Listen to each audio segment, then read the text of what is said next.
All right, so this is a Pecha Kucha presentation.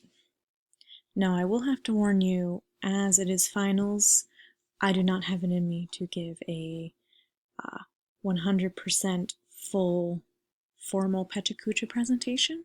So what I'm doing is I'm using an old Pecha Kucha that I made myself for, I guess you would call it my senior thesis. And to show that, I know the basis of the imagery, no words, 20 by 20, things like that. And, well, I hope you like my senior thesis. It's kind of a fun one.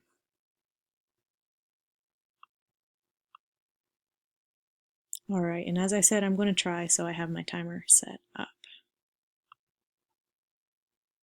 Okay, so my senior thesis was on Gilded Age and food. Initially, I was really interested in children's diets and how you need to look at children's diets. You look at the women who write the cookbooks and who advise women. So a lot of my sources came from Lady Home Journal. Now, during this time, factory work became huge, industrialization, mechanization, and this is when the first food from factories were invented. We're talking graham crackers, Hershey's bars, and so I was interested, was there this form of organic culture that nowadays it's prevalent that women were afraid to give their children these mechanized foods? So I started looking at cookbooks, and sure enough, what I thought was generally true. Women really wanted children to eat whole, fatty foods, nutritious like fish, milk, things like that. Now, of course, children are children. They want to eat the sweet stuff. And in some of the cookbooks I read, they said, oh, if they need sweets, don't deny it to them, because then they'll form a craving, and splurge with hot chocolate. But, there was candy on the streets. There were ads selling them, so these kids were not going to just stop at hot chocolate every once in a while. Also during this time, I found advice for women that they should give their children allowances. Now this is a time where children were definitely getting a new type of freedom, especially in the cities. They weren't working on the farms, and it was encouraged that women give them small allowances so they could, start experiencing the economy and individualism and responsibility. So where do these kids go to buy stuff with their money? Well, naturally candy. And this is where I started really looking into candy. Why have I been coming across women being nervous about letting their kids eat candy? This was kind of a sneaky thing that children were able to buy it. Well, my research showed that how they made this candy was a little shady. I found that a lot of the dyes that were used came from iron, cyanide. They were trace amounts, but they were still there, and women were kind of nervous about it. Now, at the same time, a lot of fears about foods came about, and I started my thesis trying to figure out whether or not it was warranted. And I couldn't really come across many reported cases of children actually dying from candy. However, I found a lot of cases of people dying from what was reported to be candy, but then later was found out to come from cheese and actually mustard, from forms of botulism, cross-contamination, or listeria. Now, why were all these women so afraid? Now, the narrative here starts to get a little tricky. Basically, It starts with women being very afraid of candy and then suddenly not, but being really into organic food.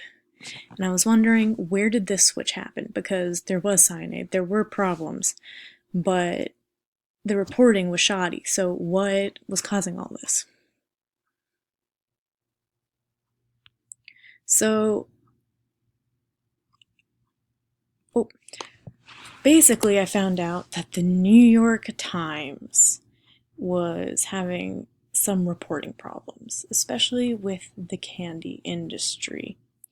Now, the candy industry called out the New York Times saying, you are blaming these deaths of these poor children on candy when really it's actually a bunch of different food. And we would like to point out that since legislation has been passed, there have been very few deaths. While the New York Times proceeded to rail against candy, tell these mothers how it wasn't safe, it wasn't good for them, it wasn't good for their children. But the candy industry eventually won out.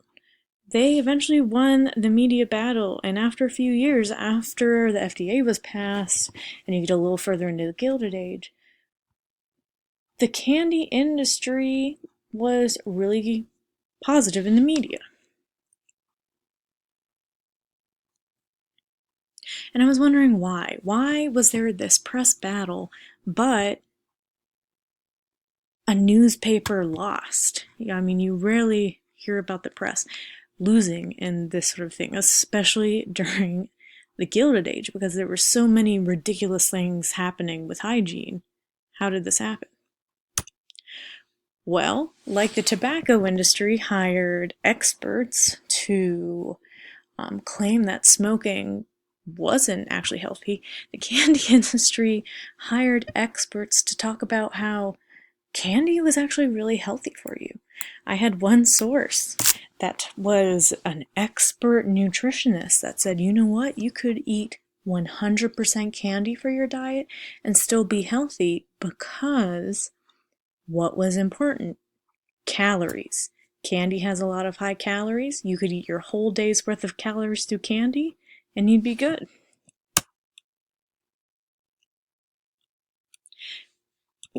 Now, obviously, that has some problems.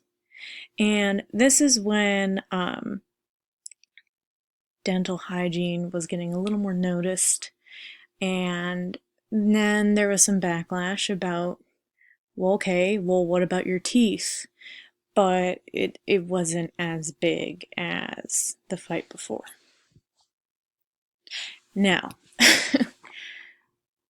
the lasting problem that happened, they changed the dyes.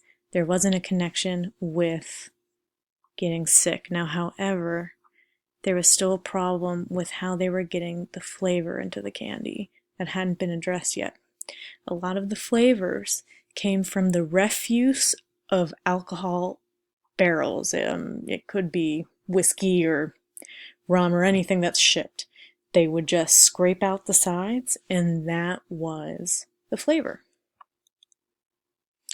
Now, as the age of temperance, you would think that that was not favored, but that was a trade secret that wasn't really known to the public, not until years later. And really, nothing ended up happening from this crazy little battle with the candy industry. Mothers came out as pro-organic, they were afraid, but after a few years, it kind of died down. And this happens throughout the ages, the fear of not drinking red Kool-Aid because of what the red dye is. This keeps happening. And what I found so fascinating about this is this was also a problem through the media because women were suddenly becoming less domestic. They were out of the house, they were getting jobs. And so there was kind of this re-push of domesticizing women. So women who were still nervous about processed food kind of went to writing advice books, writing cookbooks to reteach women how to go back into the home and do these things, which, as a non-historian would think, well, you would think that it's far too close to women still being in the home that they would forget that. And yet it wasn't. And so a lot of these journals came out with cooking recipes, catalogs, books, what have you, that informed women of what they should be nervous about feeding their children and how to fix their own. So, I hope that was a decent enough Pecha Kucha, and I hope you liked my very botched senior thesis that I only vaguely remember.